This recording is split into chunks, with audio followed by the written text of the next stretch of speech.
Okay, so this one is about the nature of wealth. And I realized today that I talk about wealth all the time, and it's kind of the main theme of it's the whole point of a self-regulating perpetual system is to generate wealth, and so I'm always talking about it, but I've never actually done an episode dedicated to it. So I will, some of what I say in this episode you will have heard because I'm always talking about it, but I'm going to dedicate this episode to it and just go as deep as I'm inspired to go, to just unearth the reality and hopefully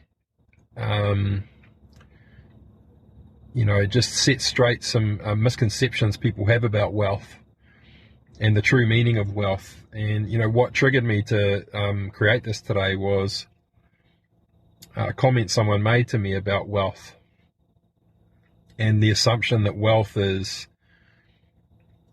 someone's net worth or the value of the assets they own, or and whilst that's that can be true or partially true or even wholly true, it kind of misses the point of wealth. So I want to talk about wealth and what wealth actually means and what the purpose of wealth is, and the link between wealth and abundance and the nature of reality. It's abundant nature. And I want to begin by saying that the magic recipe, lots of people talk about abundance. It's common to talk about abundance, especially if you're into spirituality or self-development. You're always trying to hold an abundant mindset. And it's great, of course. But I think in that context, what that really means is, rather than the word abundant, because abundance is true, it is reality. We live in a universe that holds the potential for infinite abundance, meaning never-ending resources, a never-ending supply of everything we need in order to make sustained progress. And that's the point I want to make, is that this is paradoxical, this universe. From the perspective of the universe itself as one thing, it is infinite, and it will continue to grow, evolve, and expand in perpetuity. However, the resources it contains are finite. I'm sitting in front of a lake at the moment, actually. And if I put a hose into that lake and suck all the water out, there'll be no water left. And so that the water in that lake is finite. And so how can we live in an abundant reality if resources are truly finite? And it's because of the impact of time and space. And I'm not going to take this from look at this from a scientific perspective. I'm just gonna demonstrate the value of time. So let's say I've got a motorhome, and that motorhome has a solar panel on the roof, and that solar panel is connected to a battery, and that battery, that solar panel converts photonic light into electricity, and the battery stores that electricity. Now, a sun, it is actually finite. It's going to burn out in billions, if not more, years. But the point is that if I put the solar panel in the sun for 10 minutes, the the energy that it produces is going to be minimal. If I put the solar panel in the sun for an hour, 3 hours, 10 hours, then it accumulates. And that compounding effect is perpetuating the receiving of that energy, of that electricity. And so the battery is storing that as a surplus. So time is the mechanism for compounding anything, actually. Well, it's one of the mechanisms. And so time is a crucial component. And so when you're if you're looking to generate wealth, when you look at a project that has the potential to be wealth generating, the focal point of that project has to be to meet the unmet need of some other form of life that is at least attempting to thrive. The nature of your wealth creation project has to be to dissolve a barrier to someone else's progress. This is the nature of the universe. It's perpetual. And it continually wants to evolve and expand. And so it's always seeking to do two things. First and foremost, it's designed to appreciate the individual base elements that comprise the unified whole in a perpetual system. I call these assets. And an asset is a base element that forms a building block of something greater. In our reality, we have atoms that are the base building blocks of molecules. And you as a human being are also a base element.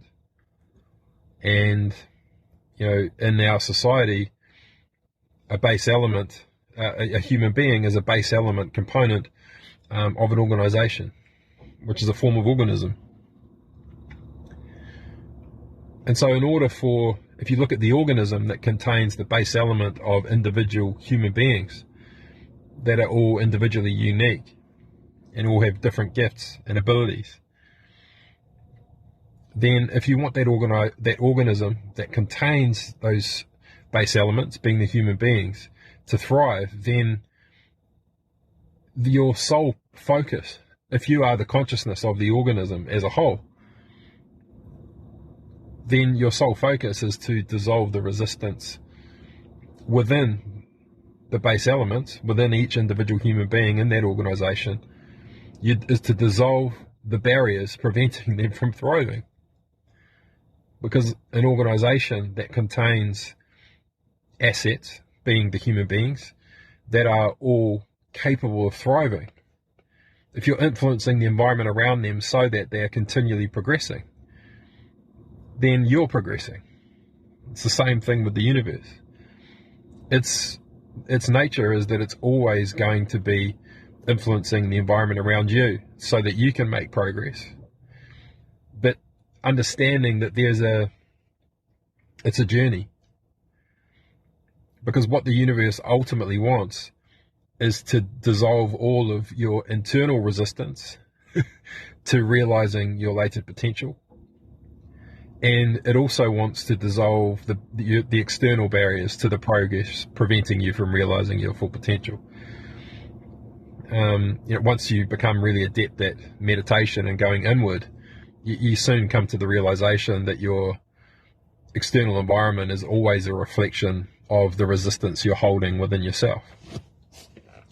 And it's just a distorted perspective that you could have inherited from the DNA you got from your parents.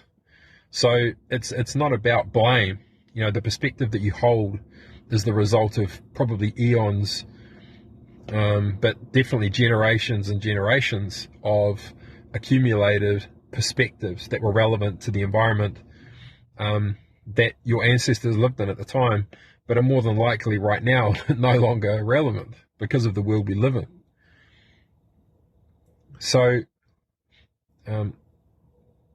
It's essential to understand this. You're part of a self-regulating perpetual system called the universe that wants to progress, and it wants to sustain that progress. And so it is in an abundant state. It is making all of its progress from the accumulated surplus.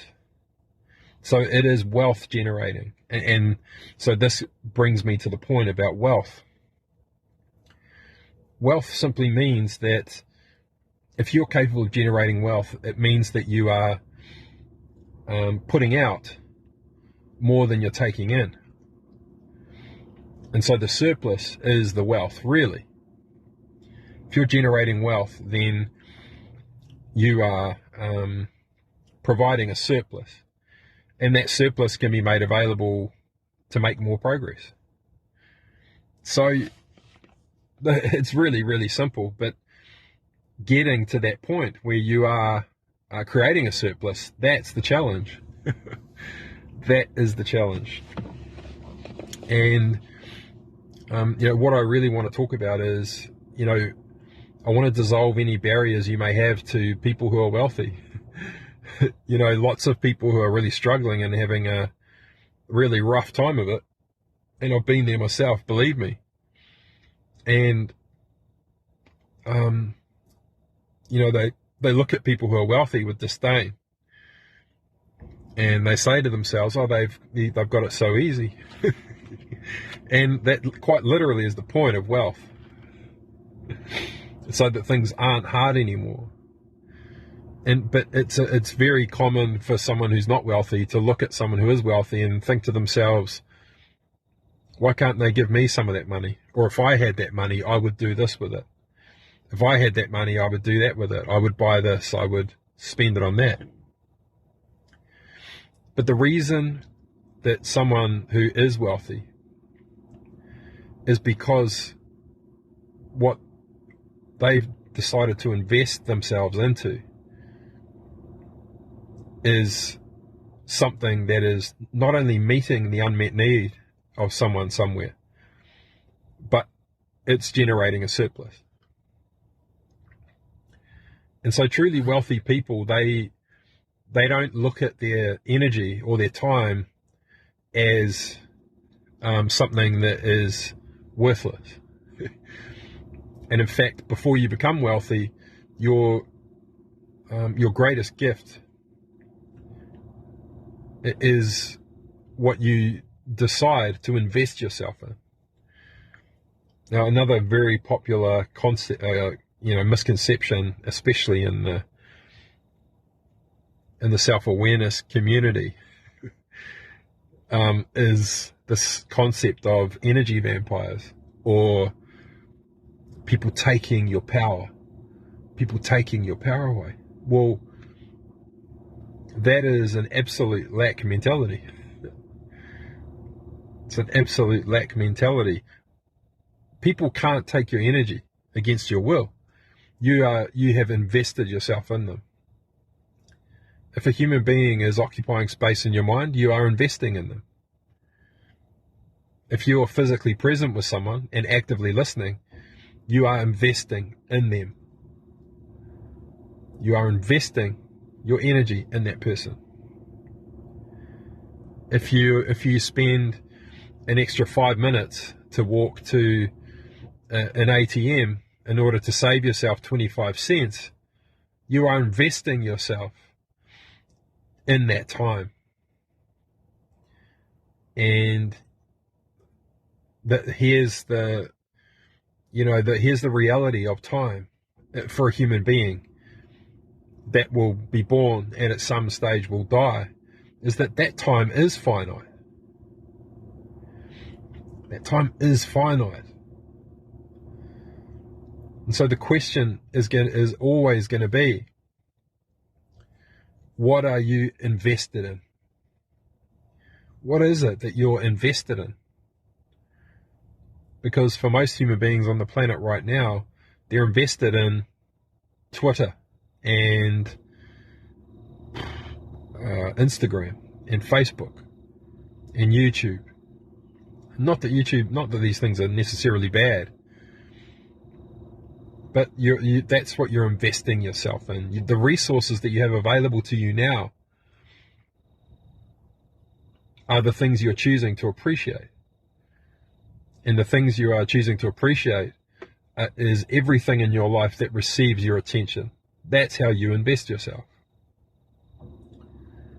And so a wealthy person is investing themselves, their own attention, into wealth generating projects. And anything that's capable of generating wealth is meeting the unmet need of some other form of life. So people who are capable of creating wealth are to be revered, not because of their wealth, not because they're rich, but because they're providing a surplus, because they're meeting so many of the unmet needs of other forms of life. You know, Microsoft is the classic guy, Bill Gates. How many of us have had the privilege of investing ourselves into Microsoft, investing our time and energy into Microsoft and receiving the utility from that? Now, that's not to say that you don't get bound into these things and, that it becomes a money-making mechanism and all these kinds of things. But think of the progress that human beings have made because they've been able to use Windows, Microsoft Windows.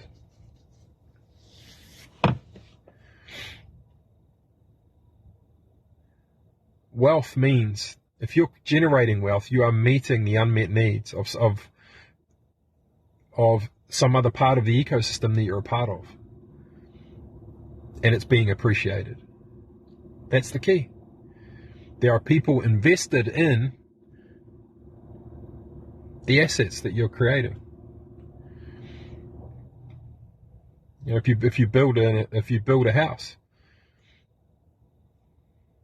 and someone buys that house, they're investing themselves in that house. And whatever value over and above what you paid to build it is the wealth that's generated. Because you've purposefully gone out to create something that will meet the unmet need of someone else who has the capability and capacity to appreciate it, to invest themselves in it. And so, the only question you need to ask yourself is, what are you invested in? And just to make it, because I know the way I'm describing it makes it sound easy and that everyone should be a billionaire. And I'm not a billionaire. I'm still on the journey myself. But what I'm aware of is what I'm invested in. And everything that I am invested in is always to dissolve a barrier to the progress towards the realization of my vision for the ultimate mechanism for wealth generation. So I'm on a journey to really dissolve the barriers, not just preventing me, but preventing every human being from being able to generate their own wealth, by establishing a mechanism and a structure for self-regulating, perpetual digital economy and marketplace where our assets can be seen and appreciated to meet the unmet needs of the marketplace, of the environment that we all live in. And so my barometer is not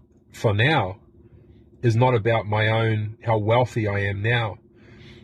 It's about how much closer I am to realizing that vision, understanding the potential that it has to not only generate wealth for myself, but also to generate wealth for the individuals who participate. And so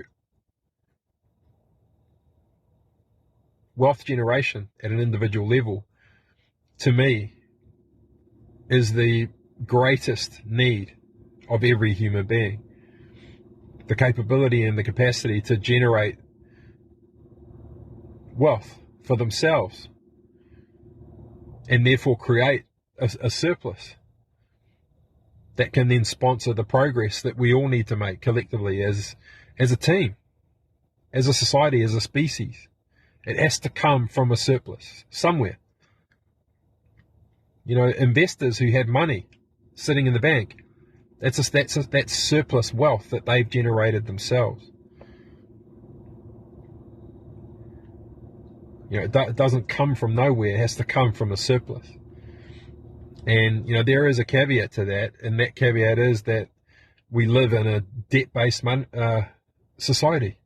Our monetary system is debt-based. What that means is progress comes from a deficit, not a surplus. And this is, really messed up, and it's just nuts when you think about that you live in a country and you're part of a nation that is a legal entity, and a commercial entity at that. And it needs to be able to generate wealth for itself. And, its assets are its people and its resources. And so in order for a nation to be able to create wealth, it has to be able to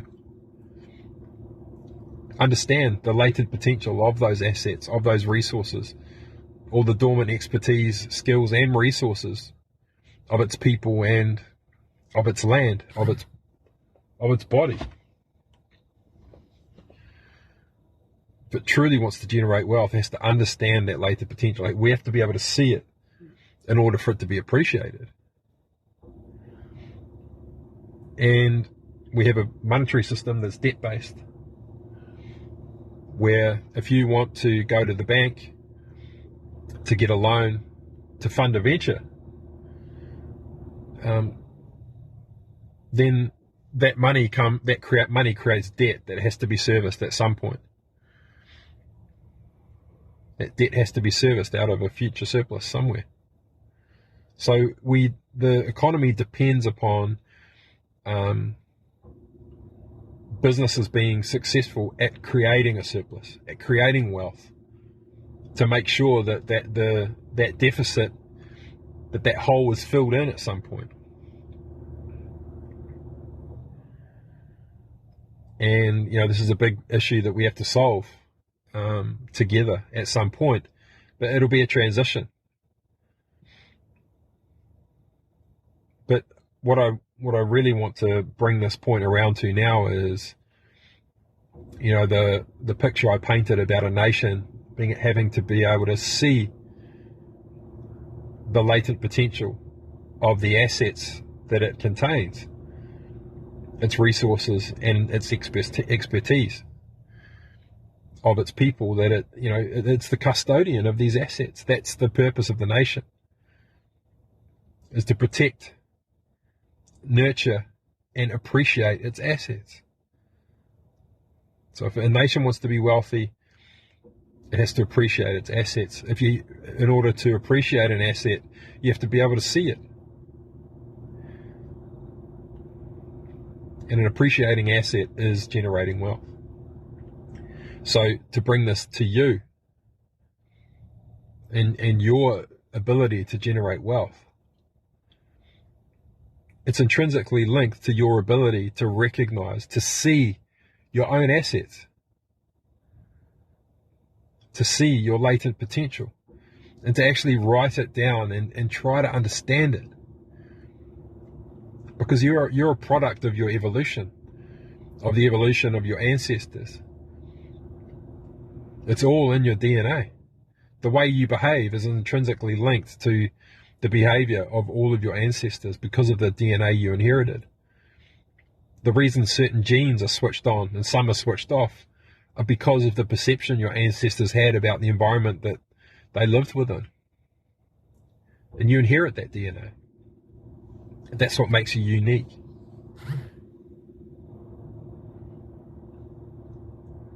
But in terms of being able to generate wealth for yourself now, it's about digging in to yourself to understand your latent potential. What are your gifts?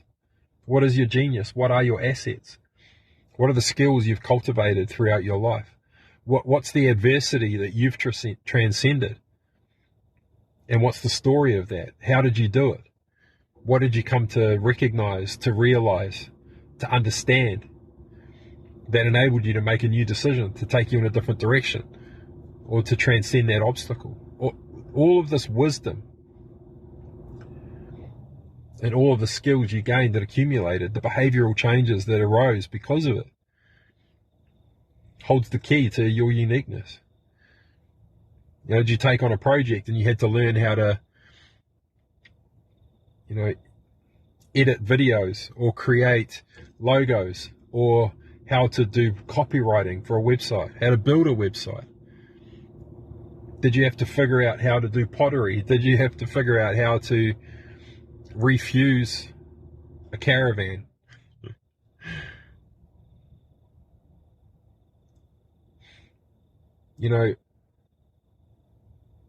There are trillions of different things, answers to this question. But it's not until you go through the process of self-examination to actually look at and observe your own assets. It's not until you initiate that process that the process of wealth generation is going to begin. Because it's the power of the observer that appreciates. Everything that is being observed is being appreciated.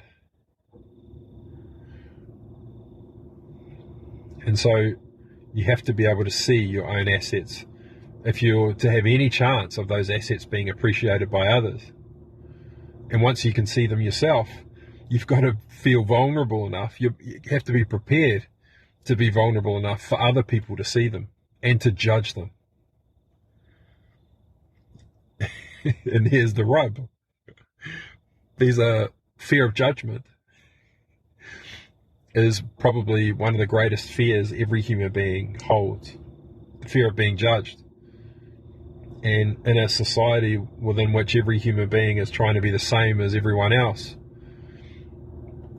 to truly know and understand the nature of your assets is to come to accept the parts of you that actually make you different from everyone else. Then to have the courage to have those assets on display and then judged by someone else willingly, to give them the opportunity to either accept or reject them. This is what it boils down to. Do you have the courage to transcend your fear of rejection? Do you have the courage to transcend your fear of judgment? And do you have the balls, well, not literally, to be able to admit to yourself that you want to be judged, so that you give someone else the opportunity to receive your assets and therefore appreciate them? You will never generate wealth if you cannot face rejection or judgment. And if you can't face rejection or judgment now, don't worry, because someday you will be able to.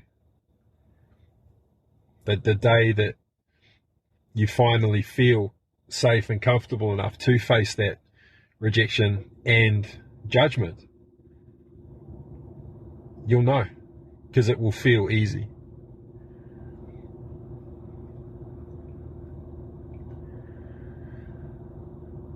And so that's the key to wealth. If you look at wealthy people who are self-made, that is. I'll talk about generational wealth just before I finish.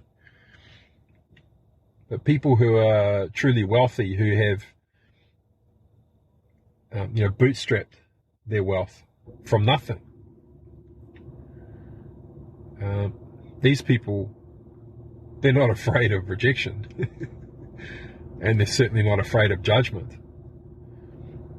In fact, most people who are wealthy, they proactively manage people who are trying to seek their demise.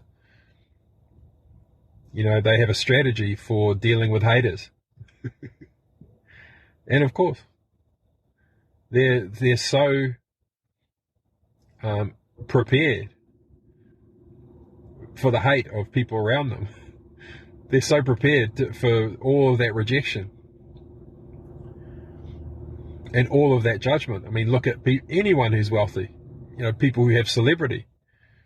Understand that celebrity is an expression of wealth. Wealth isn't just about money, but I won't go into that now. They get it. They understand it.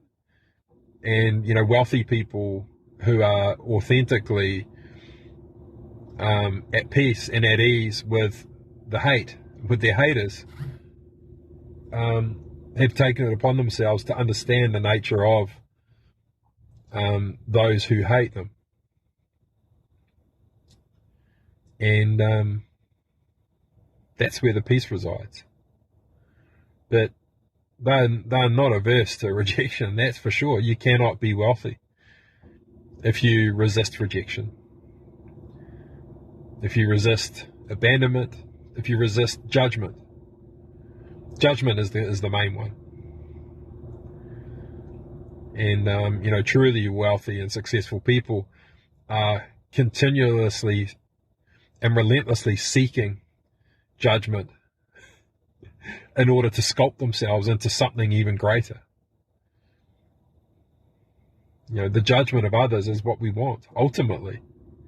It's the feedback that we need and that enables us to evolve and become more and become greater. Not because we're trying to please other people, but because the critique, the resistance that people have to receiving us is an opportunity to meet a greater need.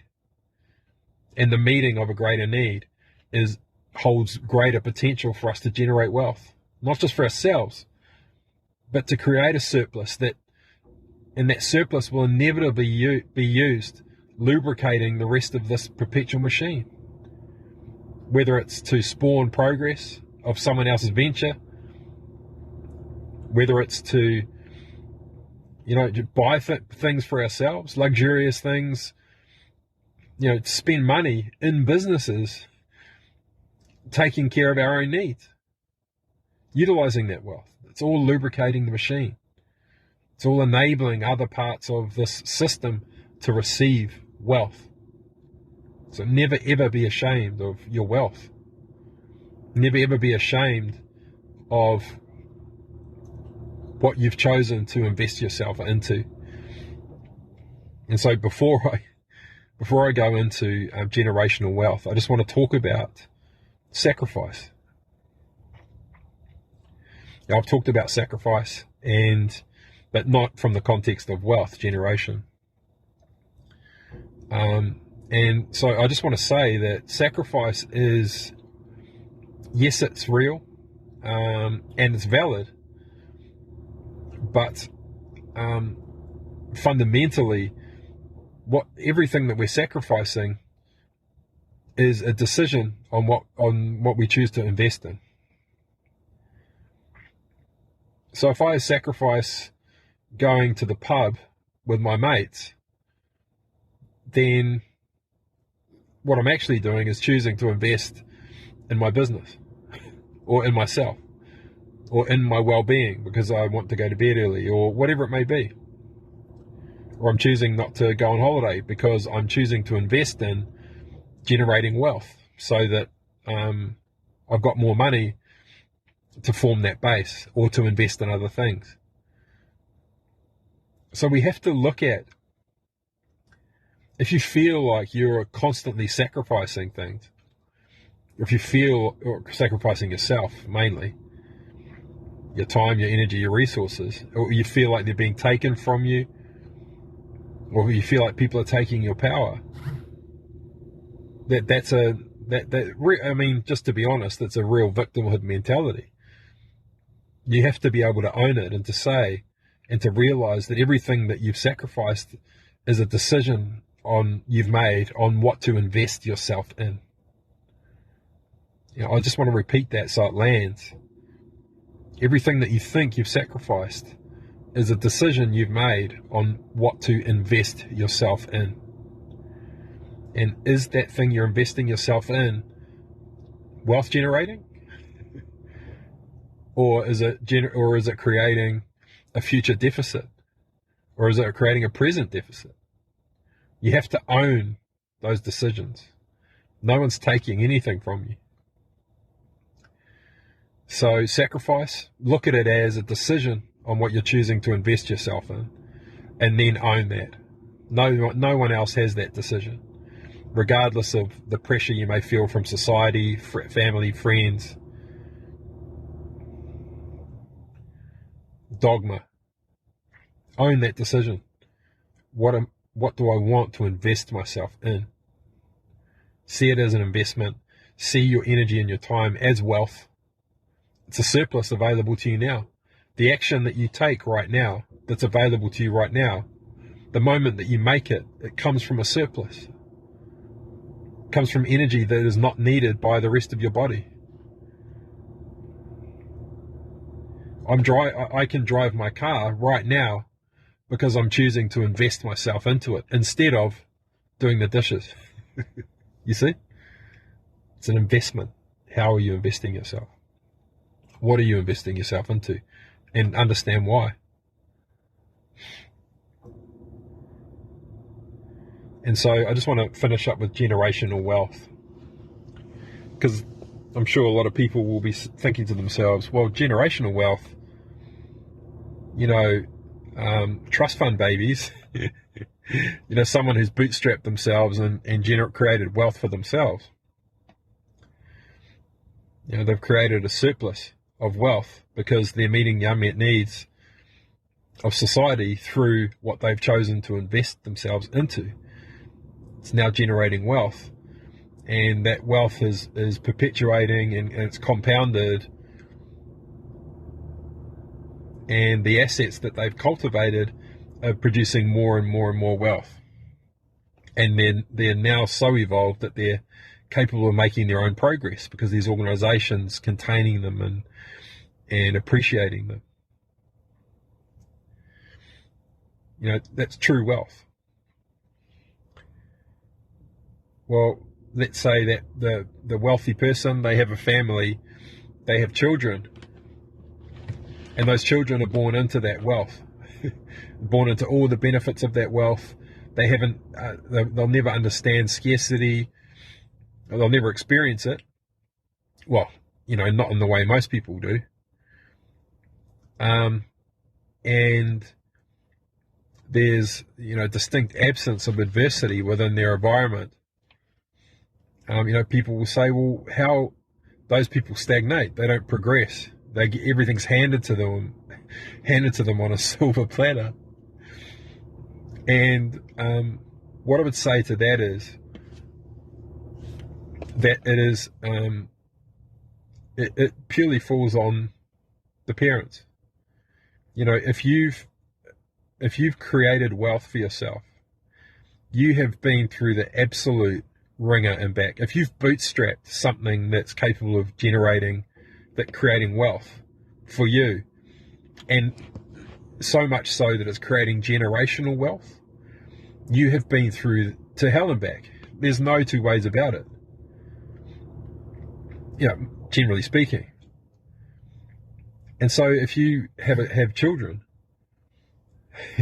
you don't want them to suffer the way that you did. In fact, the greatest drive that you'll have is to ensure that your bloodline will never have to suffer ever again. Will never have to suffer ever again. And nature is meant to be built in this way. Because again, zooming out and looking at this universe as a perpetual system, you want it to vigorously grow and expand. You don't want all the individual assets, being all the individual human beings, to have to be consciously focused on wealth generation the whole time. If they are born into a perspective where everything is possible, and they have access to total abundance all the time, as long as they understand wealth, as long as they understand that the purpose of their wealth is to perpetually continue spawning more and more assets that are capable of meeting the unmet need of some other form of life. As long as they understand that, it's enough. As long as they understand that. Now, the problem is, most, I don't know if that's true or not, but lots of wealthy people, they're working all the time. The children may not be brought up that way to understand wealth and the purpose of wealth and how to utilize wealth to continually keep meeting the unmet needs of other people within the system. But understand that potential is there. And the greatest gift that someone who has learnt to create generational wealth can give their children is the gift of understanding wealth.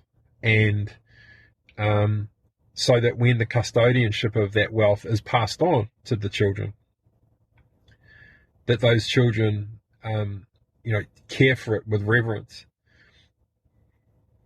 I think in an ideal world, a scenario where the parents made available some of the wealth to spawn, a venture where their children can create their own wealth generating assets, even better. But I think it is a totally valid perspective for the wealth portfolio of a parent that passes away, for the custodianship of that to be passed on to the children, as long as they're equipped to keep using the surplus to keep lubricating the machine.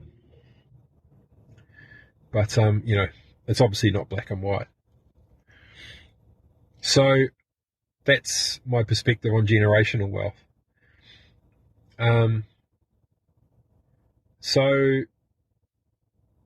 I'll leave it there. This has been quite a long one. I really wanted to share my perspective on wealth, and hopefully a few lights have gone on and you see wealth in a slightly different way. I don't know why I haven't done one specifically on wealth, but it's kind of that thing where it seems obvious to me, so obvious to me, that it's not worth speaking about, but it actually is. And my hope is, the takeaways from my perspective that I'm hopeful you'll get from this audio is to, first of all, shift out of the perspective of sacrifice and into the perspective of investment. What are you choosing to invest yourself into? And if you feel as though you have a deficit because of what you're choosing to invest yourself into, just ask yourself, what can I be investing myself into that has the potential to generate wealth? A wealth of love, a wealth of support, a wealth of care, a wealth of knowledge, and financial wealth. They're just decisions that are can be made in a different way. And it's always, how can we make decisions that are wealth generating for us, for everyone around us? You can experience a distinct shift. That doesn't mean it's always going to be plain sailing. And as I've come to learn myself, I kind of walk around assuming everyone sees things from my perspective all the time, and they just don't. I don't. Whilst I have experienced scarcity and extreme, well, not extreme poverty, but I've experienced intense lack. My mindset isn't set, it isn't wired like that, because I see abundance everywhere. I see wealth everywhere. And but I do get that it's very difficult for people to wrap their heads around. But my greatest dream is that every human being on the planet is capable of generating wealth, because everyone has assets, uniqueness to their nature that has the potential to meet the needs of some other form of life and be appreciated. If everyone's assets are being appreciated, then collectively we're all generating wealth. Okay, so I'll leave it there. That's it for the nature of wealth. Cheers for now.